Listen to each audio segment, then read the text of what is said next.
అంటే చాలామంది పుట్టిన ఊరిని మర్చిపోతూ ఉంటారు. మరి చిరంజీవి గారు మొగల్తూరు గ్రామాన్ని గుర్తుంచుకున్నారా? ఇక్కడ ఏమైనా అభివృద్ధి కార్యక్రమాలు చేశారా? ఆయన రాజకీయంగా, సినీ రంగంగా ఎంతో ఎత్తుకెళ్లారు. ఇక్కడ ఏం డెవలప్‌మెంట్ చేశారు? ఆయన బ్లడ్ బ్యాంక్ పెట్టారు. ఒక మొగల్తూరు తాతగారింటికాడే చదువుకున్నారు. నాది మొగల్తూరు గ్రామం అని ఒకటేంటి స్టేట్ వైజ్ మనం ఆ బ్లడ్ బ్యాంక్ పెట్టాను. అందరికీ ఉపకారపడుతుంది. అలాగే దత్తత తీసుకున్నారు, ఆయన ఎంపీ చేసినాడు. పక్కన పేరుపాలెం గ్రామం తీసుకున్నారు తప్ప మొగల్తూరు తీసుకోకూడదు. పేరుపాలెం తీసుకున్నారు, ఎన్నో డెవలప్మెంట్ చేశారు ఎంపీ నిధులతోటి. అన్నీ చాలా బాగా చేసుకుంటూ వచ్చారు. ప్రత్యేకంగా అంటూ అయితే మాత్రం మొగల్తూరే నాది అని కాదు, రాష్ట్రం అంతా అదే, అందరూ అభిమానులు ఉన్నారు. బ్లడ్ బ్యాంక్ అయితే ఎంతోమందికి ఉపకారపడుతుంది. ఇవాళకి ఆయన మంచిగా చేస్తున్నాడు. ఇవాళ బర్త్డే ఫంక్షన్ మేము ఆనందంగా ఉన్నాము. అంటే చాలామంది చెప్తూ ఉంటారు, సేవా రంగంలో చిరంజీవి మొదటి నుంచి కూడా మదర్ తెరీసాని ఆదర్శంగా తీసుకొని బ్లడ్ బ్యాంక్, ఐ బ్యాంక్ చేశారు. అయితే మీరు చెప్తున్నట్లు స్నేహితుల్లో కూడా ఎవరికైనా ఆపదున్నా కూడా ఆయన ఆదుకున్నట్టు ముందున్నారని కూడా చెప్తున్నారు. ఇంకా ఎంతోమందిని ఆదుకుని ఉండొచ్చు. ఆయన సేవా దృక్పథం ఎంతవరకు ఉంది? స్నేహితులు నాన్నే కాదు, నాకన్నా ముందు ఒక ఆయన పేరు కమర్షియల్ ట్యాక్స్లో చేసేవారు. అతనికి హార్ట్ ఆపరేషన్ అయితే చేయించారు.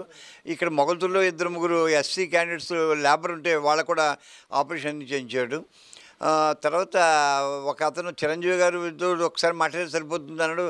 అతను డెత్ టైం వచ్చింది, రమ్మని ఇంటర్వ్యూ చేసి కూడా ఆయనతో మాట్లాడి నీకేం భయం లేదు అన్నారు.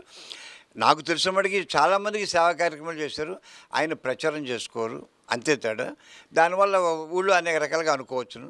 కానీ ఆయన మాత్రం రియల్గా అందరికీ సేవ మనం ఎంతవరకు చేద్దాము అన్నది మా దృక్పథం. అలాగే ఉన్నారు ఆయన కూడా. అంటే ఈరోజు చాలామంది అభిమానులు మళ్ళీ ఆయన రాజకీయాల్లో ఉండాలి, సీఎం అవ్వాలని కూడా కోరుతున్నారు. కొంతమంది గవర్నర్, ఉపరాష్ట్రపతి అంటున్నారు. ఒక స్నేహితుడిగా మీరు ఆయనకి ఏం సందేశం ఇవ్వదలుచుకున్నారు? ఆయన రాజకీయంలో అయితే ప్రత్యక్ష రాజకీయంలోకి ఇక దిగరు. ఏదైనా ఉపరాష్ట్రపతి, గవర్నర్ పదవి వాళ్ళు క్యాకేజ్ ఇస్తే సరే. ఏం చేయండి, ఈయన బాగా మెత్తన హృదయం, రాజకీయానికి పనికిరాడు. అందుకే పవన్ కళ్యాణ్ యాత్రకు వచ్చాడు, ఈయన వెనక ఉండిపోయారు అనమాట. ఆయనకి నచ్చదు. అప్పుడు కూడా అరవింద్ వాళ్ళు ప్రపంచపడి ప్రజారాజ్యం పార్టీ పెట్టాడు తప్ప ఆయనకి సేవా కార్యక్రమం, నటన రెండే తప్ప మాట అనటం కానీ మాట పట్టడం కానీ రెండు తెలియవు. భవిష్యత్తులో కూడా తెలియపోవు ఆయనకి. అది ఇప్పుడు చివరిగా ఆయన ఈరోజు 7 వసంతాలు పూర్తి చేసుకుంటున్నారు. 70 వసంతాలు ఆయన కుటుంబ సభ్యులతో ఉన్నారు.